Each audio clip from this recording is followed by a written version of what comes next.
नमस्कार दोस्तों, स्वागत करता हूँ आप सभी का वैष्णवी एस्ट्रोलॉजी में। आज हम बात करेंगे सोने, चांदी और क्रूड के दाम में किस तरह से 21 जुलाई से 25 जुलाई 2025 तक हमें देखने को मिल सकती है ना दोस्तों। मैं प्रेडिक्ट करता हूँ और मेरा आधार एस्ट्रोलॉजी है। मैं कभी गलत हो भी सकता हूँ। मैं कभी भी 100% एक्यूरेसी की बातें नहीं कही है ना। मेरी इन बातों को आप अपने नॉलेज के साथ जोड़ के ट्रीट करें तो उससे आपको अच्छा रिजल्ट मिलेगा, है ना। मैं अगर कुछ बातें कहता हूँ और किसी दिन वो गलत हो जाती हैं तो वो हो सकती हैं, है ना। ये सिर्फ आपको हेल्प करने के लिए है, आपके सीखने के लिए है और उनके लिए है जो सीखना चाहते हैं, है ना। तो सवाल यह है कि लास्ट वीक जो प्रिडिक्शन मैंने कही थी वहाँ मैंने कुछ तथ्यों के बारे में बताया था। आप अगर देखोगे तो उसी प्रकार की न्यूज़ भी मार्केट में आई। बहुत ज़्यादा एब्रप्ट सिचुएशन था। टैक्स को लेके, टैरिफ को लेके जो बातें ट्रंप ने कही वो सारी की सारी चीज़ें गोल्ड के लिए पॉजिटिव ही थी, मगर मूवमेंट वैसा नहीं हुआ, है ना। तो ऐसा हो जाता है कभी कभी, उस चीज़ को भी हमें ध्यान में रखना चाहिए। अब आइए देखते हैं आने वाले सप्ताह में किस तरह से हमें मूवमेंट देखने को मिल सकता है। यह 21 जुलाई का चार्ट है, 21 जुलाई 2025। अब यहाँ पे अगर हम बात करें तो जो सिचुएशन बन के आ रही है वह ऐसी है। सूर्य और शुक्र के बीच में नवांश युति है, ये देखिए 40 डिग्री की। चंद्रमा भी शुक्र के साथ संबंध बना रहा है, तो ये बहुत इंपॉर्टेंट हो जाता है। अब शुक्र का जो संबंध मंगल से है वो 90 डिग्री का है। 90 डिग्री का जो एंगल है यह एक बियरिश एस्पेक्ट है, जहाँ एक ऐसे मनोवृत्ति पैदा होती है मार्केट में जिसकी वजह से जो कारक है, जैसे कि मंगल कारक है सोने का, तो वहाँ हमें एक गिरावट देखने को मिल सकती है क्योंकि ये बियरिश एस्पेक्ट है ना। तो इसका हमें ध्यान रखना चाहिए कि सोमवार के दिन एक गिरावट वाला मूवमेंट हो सकता है। इसके अलावा जो एस्पेक्ट बन रहा है सूर्य का, वो शनि के साथ 120 डिग्री का बन रहा है, जो बेसिकली पॉजिटिव होता है। पिछले साल भी मैंने देखा है इसको, मगर शनि उस तरह से नहीं है जैसा वो पिछले साल था। यहाँ शनि नेपच्यून के साथ युति कर रहा है, मतलब प्रभाव अब कुछ अलग सा होगा। यहाँ नेपच्यून का भी पूर्ण दृष्टि सूर्य के ऊपर पड़ रहा है और सूर्य शुक्र की यह नवांश युति अभी चलेगी। तो यहाँ हमें समझने वाली ये बात है कि ये जो सप्ताह रहेगा ये टैरिफ को लेके और इंटरेस्ट रेट को लेके बहुत इंपॉर्टेंट हो जाता है ना।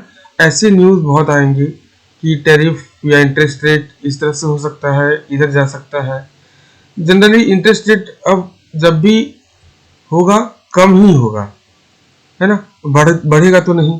तो ये एक जरूर फैक्टर है मार्केट में जो सोने के लिए पॉजिटिव है। इंटरेस्ट रेट जब भी गिरेगा तब सोने का रेट वहाँ ऊपर जाना चाहिए, ऐसा हमने अक्सर देखा है। तो अब ये जो बातें होंगी इंटरेस्ट रेट को लेके वो कैसी होंगी। अब जो अनुमान है लोगों का इंटरेस्ट रेट को लेके कि इंटरेस्ट रेट गिरेगा, वो कहीं ना कहीं वहाँ पे एक डेंट लगेगा, वहाँ पे एक झटका लगेगा। लोगों को का एक्सपेक्टेशन हो सकता है कि वैसे मीट ना हो, जिसकी वजह से सोने के दाम में गिरावट आएंगी, मगर चांदी में कम आएगा गिरावट, है ना। चांदी के दामों में गिरावट कम आएगी, इस बात को भी आप समझिए। क्रूड के दामों में भी उतनी गिरावट नहीं आएगी, मगर गोल्ड में गिरावट आ सकता है। ये एक जनरल बात कही है इस सप्ताह की मैंने। तो यह सोमवार के दिन का एक मेरा एक नज़रिया है ना, इसको ध्यान रखें। अब ये मंगलवार के दिन अगर देखूं तो चंद्रमा यहाँ शुक्र से संबंध बना के निकल चुका है और चंद्रमा यहाँ गुरु के साथ संबंध बनाएगा, मगर ये रात को बनेगा, ये शाम को नहीं बन रहा है ना। और यहाँ शनि की दृष्टि चंद्रमा के ऊपर है और यहाँ नेपच्यून की दृष्टि चंद्रमा के ऊपर है 90 डिग्री की, है ना। तो अब चंद्रमा नेपच्यून और शनि के साथ एक बियरिश एस्पेक्ट बना रहा है, जहाँ नेपच्यून और शनि के संबंधों को लेके कुछ नेगेटिव सिचुएशन क्रिएट हो सकता है। यहाँ अब देखें तो सूर्य का भी शनि और नेपच्यून के साथ एक 120 डिग्री का एस्पेक्ट बन रहा है जो बियरिश हो सकता है सोने और चांदी के लिए, है ना। यहाँ मंगल और शुक्र के बीच में अभी भी 90 डिग्री का एस्पेक्ट बना हुआ है और मंगल और केतु के बीच ये पूर्ण दृष्टि बन रही है, मतलब यहाँ गिरावट हो सकती है फिर से सोने चांदी में, है ना। और क्रूड में भी हल्का गिरावट देखने को मिल सकता है, ऐसा मेरा अनुमान है। अब यह 23 जुलाई 2025 का चार्ट है। यहाँ अगर मैं बात करूं तो सूर्य शनि और नेपच्यून के साथ संबंध बना रहा है, साथ में शुक्र भी बैठा है, मतलब ये चारों ग्रह एक ही नवांश में है, सूर्य, शुक्र, शनि और नेपच्यून।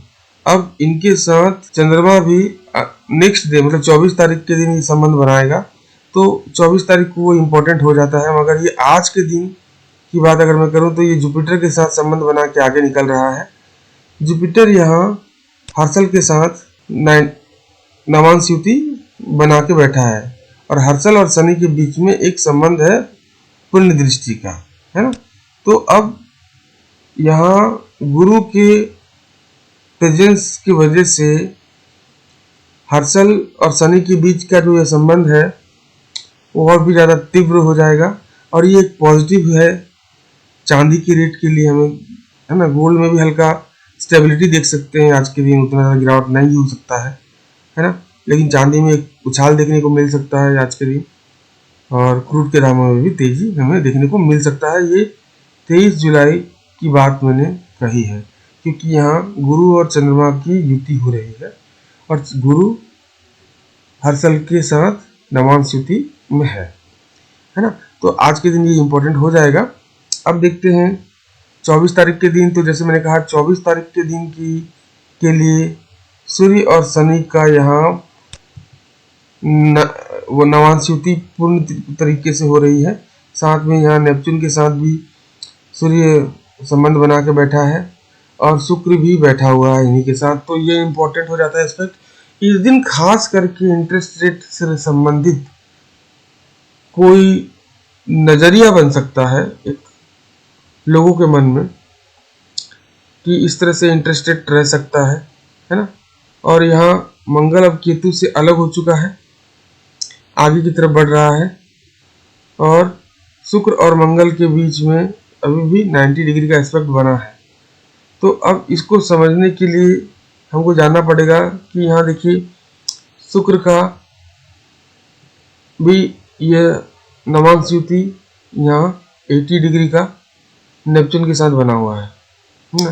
तो ये इंटरेस्ट रेट को लेके बहुत ज़्यादा इम्पोर्टेंट दिन है और यहाँ पे वोलेटाइल मूवमेंट हमें देखने को मिल सकता है ऊपर नीचे दोनों की तरफ। इस बात का हमें ध्यान रखना चाहिए क्योंकि ये संबंध जो बने हैं शनि और नेपच्यून के बीच और वही संबंध सूर्य के द्वारा बताया जाएगा मार्केट में कि किस तरह से ये एस्पेक्ट काम करेगा। ये इंटरेस्ट रेट को लेके और टैरिफ को लेके बहुत बड़ा दिन हो सकता है 24 जुलाई का दिन, है ना। तो ये दोनों तरफ की मूवमेंट है, वोलेटाइल रहेगा, ट्रेंड हल्का डाउन ही रह सकता है, मैं अभी भी बोल रहा हूँ, मगर उछाल इस दिन ज़्यादा भी हो सकता है, इस बात को ध्यान रखें, है ना। तो आप लेवल का ध्यान रखें इस दिन के लिए। अब हम 25 तारीख की बात करते हैं। 25 तारीख को यहाँ चंद्रमा और बुध के बीच युति हो रही है। बुध अस्त हो चुका है, यहाँ बुध का संबंध फिर से मंगल के साथ और केतु के साथ बन रहा है ना। बुध का संबंध मंगल के साथ और केतु के साथ बन रहा है। तो अभी यहाँ मंगल और बुध के इस संबंध की वजह से हमें मार्केट में चांदी के दामों में एक गिरावट देखने को मिल सकती है और सोने के दाम में भी एक बेयरिश रुझान ही देखने को मिल सकता है। तो यह मेरा इस वीक, तो इस तरह से हमें इस वीक मूवमेंट देखने को मिल सकता है। आशा करता हूँ कि मेरे इस प्रेडिक्शन से आपको मदद मिलेगी आपको अपने ट्रेड में, है ना। इसी के साथ मैं वीडियो यहीं समाप्त करता हूँ। नमस्कार, धन्यवाद।